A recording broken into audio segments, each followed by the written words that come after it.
Hello, welcome you all to Econometrica.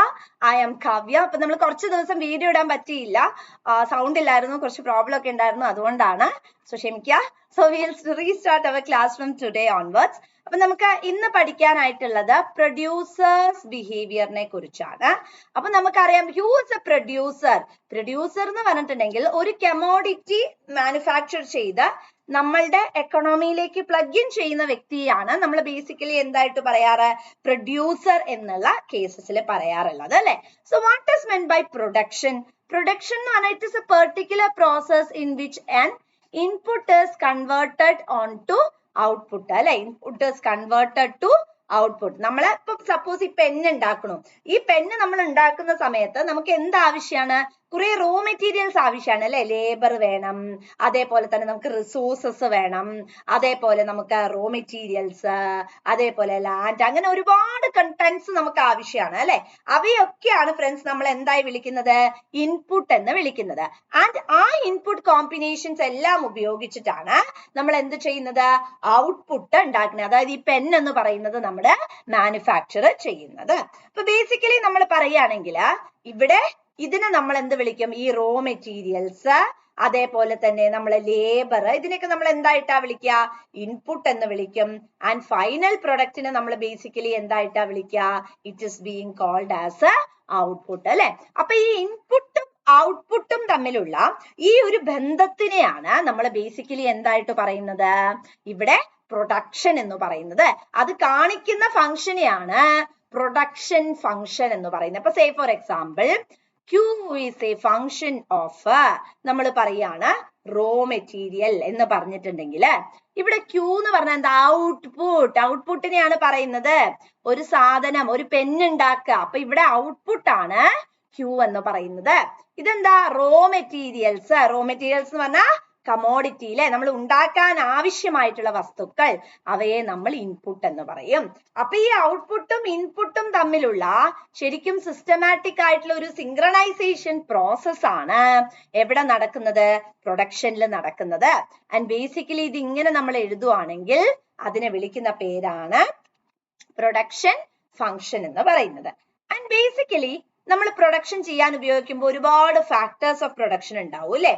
അതായത് നമുക്ക് ഒരു പെർട്ടിക്കുലർ കമോഡിറ്റി ഉൽപ്പാദിപ്പിക്കാൻ വേണ്ടി ആവശ്യമായിട്ടുള്ള വസ്തുക്കളെയാണ് ഫാക്ടേഴ്സ് ഓഫ് പ്രൊഡക്ഷൻ എന്ന് പറയുന്നത്. ഫാക്ടേഴ്സ് ഓഫ് പ്രൊഡക്ഷനെ പലതായി നമുക്ക് പറയാൻ പറ്റും. ബേസിക്കലി രണ്ട് തരത്തിലാണ്. അതായത് fixed factor, variable factor. Fixed factor എന്ന് പറഞ്ഞാൽ എന്താണ്? ലാൻഡ് ഒരു ഫിക്സഡ് ഫാക്ടർ ആണ് അല്ലെ. അതായത് എനിക്ക് പ്രിസ്ക്രൈബ്ഡ് ആയിട്ടൊരു ഭൂമി ഉണ്ടെങ്കിൽ ആ 1 ഏക്കർ ഭൂമിന്റെ ആ 1 ഏക്കർ ഭൂമിയിൽ മാത്രമേ എനിക്ക് എന്ത് ചെയ്യാൻ പറ്റുള്ളൂ? എനിക്ക് കൃഷി ചെയ്യാൻ പറ്റുള്ളൂ. പിന്നെ ഞാൻ എക്സ്പാൻഡ് ചെയ്തിട്ടായിരിക്കാം എന്ത് ചെയ്യുന്നത്? എക്സ്റ്റാബ്ലിഷ് ചെയ്ത് കുറച്ചുകൂടെ റിസോഴ്സസ് ഗ്രാസ്പ് ചെയ്ത് എടുക്കുന്നത്. ഇനി അടുത്തത് വേരിയബിൾ ഫാക്ടർ. അതായത് പ്രൊഡക്ഷൻ വർദ്ധിക്കുന്നതിനനുസരിച്ചിട്ട് എന്ത് സംഭവിക്കും? എന്റെ റോ മെറ്റീരിയൽസിലും പ്ലഗ് ഇൻ സംഭവിക്കും. അതേപോലെ തന്നെ എനിക്ക് കൂടുതലായിട്ട് റോ മെറ്റീരിയൽസ് ഗെയിൻ ചെയ്യാനായിട്ടും സാധിക്കും. അപ്പൊ പ്രൊഡക്ഷൻ മാറുന്നതിനനുസരിച്ച് നമുക്ക് കുറെ റിസോഴ്സസ് വീണ്ടും ഗെയിൻ ചെയ്യാൻ പറ്റുകയാണെങ്കിൽ അതിനെയാണ് മക്കളെ നമ്മൾ എന്തായിട്ട് വിളിക്കുന്നത്? വേരിയബിൾ ഫാക്ടർ എന്ന് പറയുന്നത്. സപ്പോസ് നമുക്ക് ക്വാണ്ടിറ്റി വരുന്ന ഇറ്റ് റിമെയിൻ സ്റ്റാഗ്നന്റ് ആണ് അല്ലെങ്കിൽ ഫിക്സഡ് ആണെങ്കിൽ അതിനെ നമ്മൾ എന്തായിട്ടാ വിളിക്കുന്നത്? ഫിക്സഡ് ഫാക്ടേഴ്സ് എന്ന് പറഞ്ഞിട്ടാണ് നമ്മൾ ബേസിക്കലി അതിനെ ക്ലബ് ഇൻ ചെയ്യുന്നത്. ടൈം എന്ന് പറയുമ്പോൾ ടൈം ഫ്രെയിം വർക്കിനെ നമുക്ക് പലതായിട്ട് ക്ലാസിഫൈ ചെയ്യാം. ഒന്ന് മാർക്കറ്റ് പീരീഡ്. മാർക്കറ്റ് പീരീഡിന്റെ വേറൊരു പേരാണ് വെരി ഷോർട്ട് പീരീഡ് എന്ന് പറയുന്നത്. Very short period. അടുത്തത് എന്താ വെച്ചിട്ടുണ്ടെങ്കിൽ നമുക്ക് ഷോർട്ട് പീരീഡ് ഉണ്ട്. അതേപോലെ തന്നെ അടുത്ത പീരീഡ് ആണ് നമ്മളുടെ ലോങ് പീരീഡ് എന്ന് പറയുന്നത്. അപ്പൊ എന്താണ് ഈ മാർക്കറ്റ് പീരീഡ് അല്ലെങ്കിൽ വെരി ഷോർട്ട് പീരീഡ് എന്ന് പറഞ്ഞിട്ടുണ്ടെങ്കിൽ ഇവിടെ നമുക്ക് ഫാക്ടേഴ്സ് ഓഫ് പ്രൊഡക്ഷനെ മാറ്റാൻ പറ്റില്ല. കാരണം ഒരു കുഞ്ഞു സമയത്തേക്ക് മാത്രമാണ് നമ്മൾ എന്ത് ചെയ്യുന്നത്? പ്രൊഡക്ഷൻ ചെയ്യുന്നത്.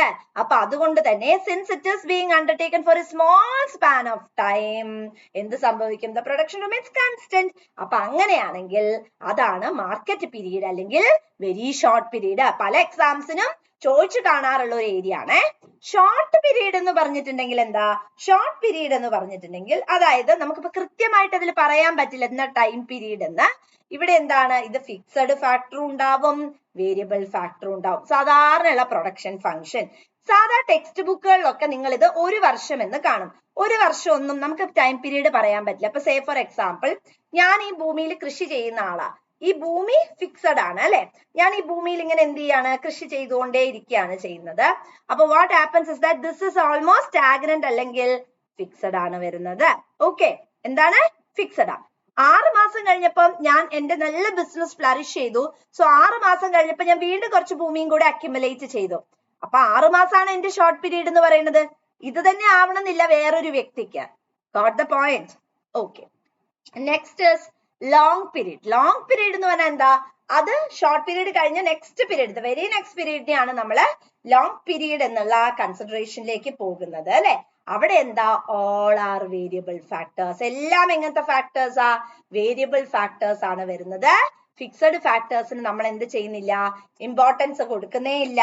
എല്ലാം തന്നെ എന്താണ്, ബേസിക്കലി വേരിയബിൾ ഫാക്ടേഴ്സ് ആയിട്ടാണ് നമ്മൾ പ്ലഗ് ഇൻ ചെയ്യുന്നത്.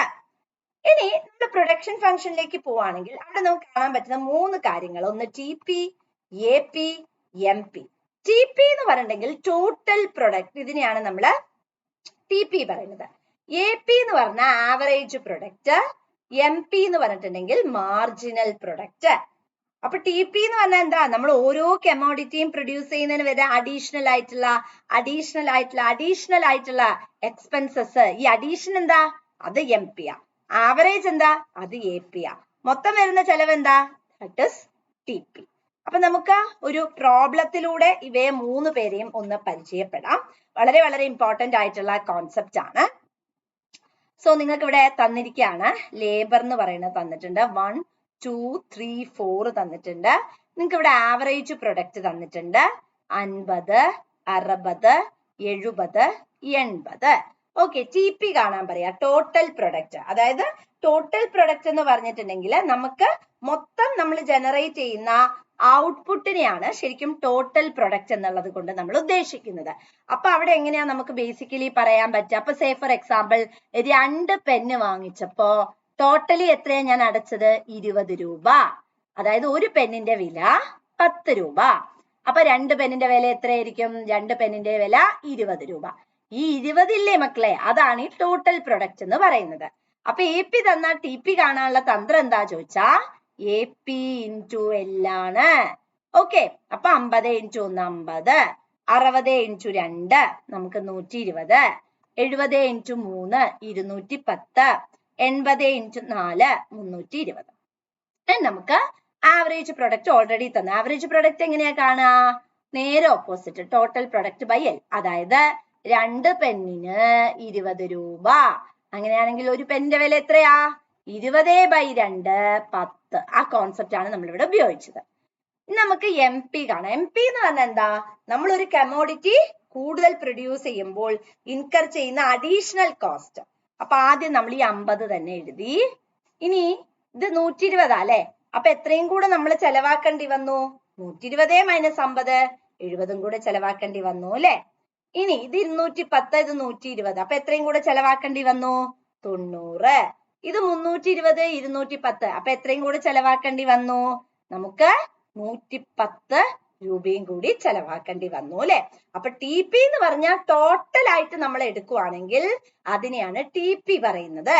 നമ്മൾ ഓരോന്നിന്റെ ആവറേജ് എടുക്കുവാണെങ്കിൽ അതാണ് AP എന്ന് പറയുന്നത്. അഡീഷണൽ ആയിട്ട് വരുവാണെങ്കിൽ അതിനെയാണ് MP എന്നുള്ളത് കൊണ്ട് നമ്മൾ ഉദ്ദേശിക്കുന്നത്. ഇതിനെ നമുക്കൊന്ന് വരച്ചു നോക്കാം. വരയ്ക്കുക എന്ന് പറയുമ്പോൾ വളരെ ഈസി ആയിട്ട് തന്നെ നിങ്ങൾക്ക് അത് പ്ലഗ് ഇൻ ചെയ്യാനായിട്ട് സാധിക്കും. You have here X axis, you have here X axis, y axis, and you have here y axis. This is your TP, this is your MP, AP, and this is your units of variable factor അല്ലെങ്കിൽ output എന്നൊക്കെ നമുക്ക് പറയാം. Okay, ഇവിടെ ഞാൻ എഴുതുന്നില്ല, നമുക്ക് ആ വരച്ച് പ്ലഗ് ഇൻ ചെയ്യാനുള്ളത് കൊണ്ടാണ്. TP നമ്മൾ ഗ്രാഫ് ഒക്കെ എടുത്ത് ഇങ്ങനെ ഫിഗർ ഒക്കെ എടുത്ത് വരയ്ക്കുമ്പോൾ നമുക്ക് ഇങ്ങനെയായിരിക്കും ഷേപ്പ് കിട്ടുന്നത്. Here comes the TP. Okay, TPയുടെ ഷേപ്പ് എങ്ങനെയാണ് വരിക. അടുത്തത് നമ്മൾ ഇവിടുന്ന് എന്ത് ചെയ്യുക, വരയ്ക്കുന്ന സമയത്ത് here you have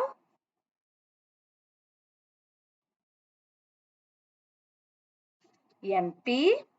ഇവിടെ ഇതിങ്ങനെ വരരുത്, ഓക്കെ, MP,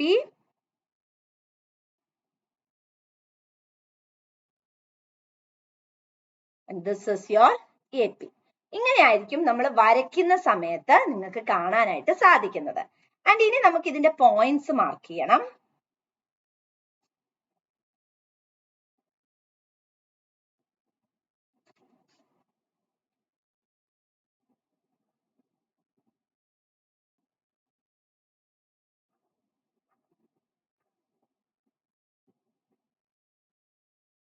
ഓക്കെ, ഇനി ഈ സ്റ്റേജിന് നമ്മൾ കുറച്ച് നീട്ടി വരച്ചോളൂ.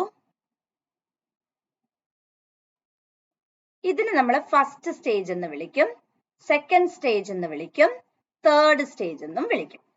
അപ്പൊ ഫസ്റ്റ് സ്റ്റേജിൽ നമ്മൾ നോക്കുകയാണെങ്കിൽ TPക്ക് എന്താ പറ്റണത്? TPക്ക് എന്താ പറയുക? TP ഇങ്ങനെ ഇൻക്രീസ് ചെയ്യല്ലേ, ഇൻക്രീസസ്. ഇനി APക്ക് എന്താ പറ്റണത്? AP എന്ന് പറയുന്നതും ബേസിക്കലി എന്താണ്? ഇൻക്രീസ് ചെയ്യുന്നു. MPക്ക് എന്ത് സംഭവിക്കുന്നു? MPയും ഇൻക്രീസ് ചെയ്യുന്നു, റൈറ്റ്? ഓക്കെ, ഇനി നമ്മളുടെ സെക്കൻഡ് സ്റ്റേജിലേക്ക് നമ്മൾ പോയി കഴിഞ്ഞാൽ നമുക്ക് എന്താ കാണാൻ പറ്റുന്നത്? സെക്കൻഡ് സ്റ്റേജിലേക്ക് പോയി കഴിഞ്ഞാൽ TP ഇൻക്രീസ് ചെയ്യുന്നുണ്ട്, പക്ഷെ ഒരു ഡിക്രൈസിങ് സ്റ്റേജിലാണ്. അതായത് ഇങ്ങനെ വീഴാനുള്ള ഒരു സാധ്യത ഉണ്ട് അല്ലെ TPക്ക്. ഇനി നമ്മുടെ AP ആണെങ്കിലോ അതും ഇൻക്രീസിങ് തന്നെയാണ്. പിന്നെ MP ആണെങ്കിൽ എന്താ സംഭവിക്കുന്നത്? MP താഴത്തോട്ട് ഫോൾ ചെയ്യുന്നു അല്ലെ, വീഴാനായിട്ട് ആരംഭിക്കുന്നു. ഇതാണ് first stage, second stage, third stage. ഇനി തേർഡ് സ്റ്റേജിലേക്ക് പോയാൽ എന്താ കാണാൻ പറ്റുന്നത്?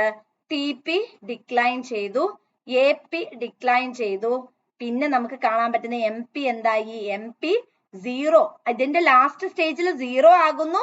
And towards the end it becomes negative അല്ലെ. താഴത്തോട്ട് പോവാണ് നമ്മൾ ചെയ്യുന്നത്. അതായത് നമുക്ക് ഇത്രയേ ഉള്ളൂ, ഒരു കാര്യം നമ്മൾ കൂടുതലായി ചെയ്യുകയാണെങ്കിൽ എന്ത് സംഭവിക്കും? അതിൽ നിന്ന് കിട്ടുന്ന സാറ്റിസ്ഫാക്ഷൻ ഇറ്റ് ഡിക്ലൈൻസ് അല്ലെ. ദ സെയിം കോൺസെപ്റ്റ് അപ്ലൈസ് ചെയ്യാം. ഈ പോയിന്റിനെ നമ്മൾ വിളിക്കുന്നത് പോയിന്റ് ഓഫ് ഇൻഫ്ലക്ഷൻ എന്നാണ്. അതായത് TPയുടെ പൊസിഷൻ അല്ലെങ്കിൽ ഷേപ്പ് എന്ന് പറയുന്നത് ഇങ്ങനെ പോയിട്ട് പിന്നെ ഇങ്ങനെ ആവുകയല്ലേ ചെയ്യുന്നത്. ഈ പോയിന്റ് ഇങ്ങനെ പോയി പിന്നെ ഇങ്ങനെ, അപ്പൊ ആ shape മാറുന്നില്ലേ? That's it.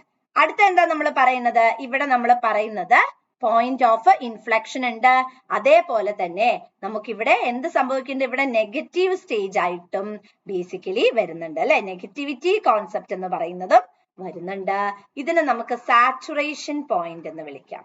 Saturation point എന്ന് വെച്ചാൽ നമ്മളുടെ MP മാക്സിമത്തിൽ എത്തുന്ന പോയിന്റ് അല്ലെ. MP ഇവിടെയല്ലേ മാക്സിമത്തിൽ എത്തുന്നത്. That's it. ഫ്രണ്ട്സ്, നമ്മൾ ഇന്ന് ഡിസ്കസ് ചെയ്തത് പ്രൊഡ്യൂസേഴ്സ് ബിഹേവിയറിനെ കുറിച്ചാണ്. വളരെ ഇമ്പോർട്ടന്റ് ആയിട്ടുള്ള ഒരു കോൺസെപ്റ്റ് ആണ്. So we will meet in the next class. Until then, bye. Thank you.